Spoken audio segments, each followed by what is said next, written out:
Арушана, Ama. айтыңызшы. Ha кешенде үлкен баласының үйінде деді. Ауылдың Тіршілігі ғой. ауылдың өмірі бәрібір басқаша да. Кішкентай уақытларымыз келіп естиміз, lekin бұл ауылда асте-асте жоқ болып бара жатқандай да қазір кейінгі уақытымызда. Баяғы ауылды көре алмай жатырмыз көп жерлерде. Тым баяғы ауылды көру үшін шеткі жақтарға шығуға тура келіп жатырды да. 9 жылдан кейін інім келді Қазақстанға, інім бар еді. Ауылға келіп, үйдің өтінде қайран қалады. Баяғы Қытай теректер 9 жылдан кейін өсіп кетті ғой. Уақытта 9 жыл бұрын теректер шауып тастап едім да. Ол Aşağı değil de nagara değil. Adam ömrü ötüp bize de ömrü ötüp geçti. 9 yılda geldi. Ha, terектің өсіп кеткендерін көріп өзінің өмірін кеткен. Ömrü ötüp geçti. Sonra karasam bir terek değil. Yok karasam. Әдетте біздер соққа дейін қиналған шаңырақлар, бағушынан айырылған шаңырақлар және награнлығы бар деп бір тема қойып, бір цел қойып іздеп неғылатын едік та. Lekin бізде сондай нәрсе жүдә аз болыпты һәм көп уақытта бір ұмытылып бара жатқан екен. Бүгінгі күнде сол нәрсе рауажданып тәсір көрсетіп отыр. Яғни не бақымандалық деген нәрсе қазір өз тәсірін көрсетіп отыр қаттыға да қазір. Сол үшін бұл сапар қазір Қараөзекке келдік. Сондай социал қызметкерлер де бар. Сұрап өтініш еттік, үлгі болатұғындай. Аллаға шүкір етіп отырған, Хамидаттан сонша халына қарамай, Хамидаттан разы болып отырған шаңырақ тауып берің. Біз осындай шаңырақтар бірінші іздейік деген неде шаңырағыңызға мейманда болдық та бүгін. Рахмет. Ағам, қазір бізге келген хабарға көре, апам бірінші тоқпар награны. Неше жылдан бері? 3 жылға қарап, 2 жылдан өтіп. Неден болды ол? Аяздағанда, жұмыстан аяздағанда, сонан дұға көрсетсем, бұны нөкіске апарасың деді. Ауырады, жүрегі ауырады, өт қалтасы ауырады, асқазаны ауырады, сүлдір ұстап қалады, бұрынғықта ұстап қалады, қаптың арасы жасырасын жоқ оның.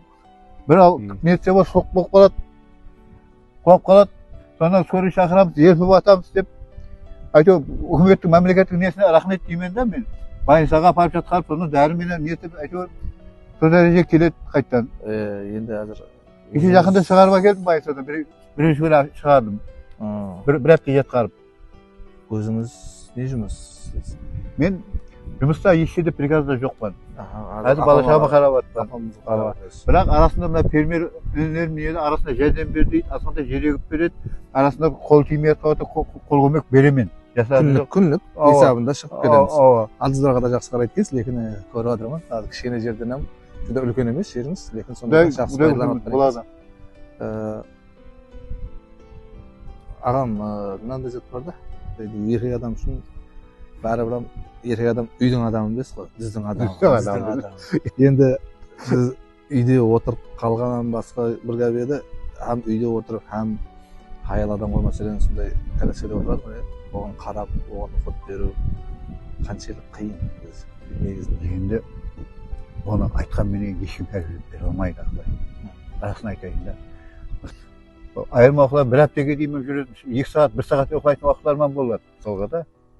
Қазір көп шаңырақтарда жүреміз ғой. Басылысы сол бізге көп мұражат етушілердің көпшілігі ажырасқанлар болады да. Енді бұл алдыңғы видеоларымда да алып шықтым.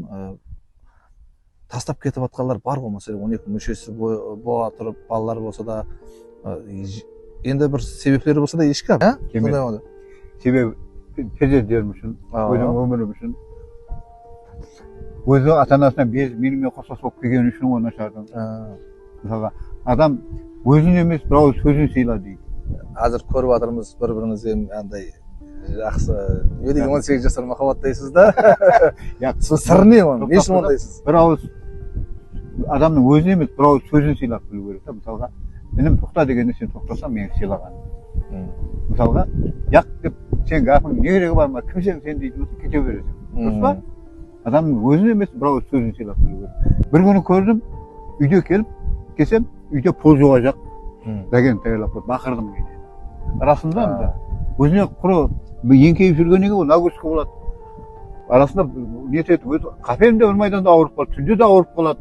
Мысалға өйтіп кететін болсам, мысалы өйтіп тастайтын болсам, Маған ертең мен өзіме жасым келді ғой. Маған біреу қарау керек қой ертең сондай дәрежеде болғанда. Адам басында бар нәрсе өзге туғанға басқақа туады. Ертең күн сіз сонда ахуалға түсіп қалуыңыз мүмкін. Мысалға да жақсылық біреуге жақсылық қылсаң ғана тіршілікте жақсылық болады. Өмірден алғансыз ба? Мен гараж бұзылып кеткеннен алдым. Гараж? Гараж бұзылып кеткен. Совхоздың гаражы бұзылып кеткенде. Темір жол істедім 11 жыл. Темір ұстасы болып. Жұмыс орныңыз бұзылып кетті. Қиналдым дең, оны алу емес, ол қиналу болады да.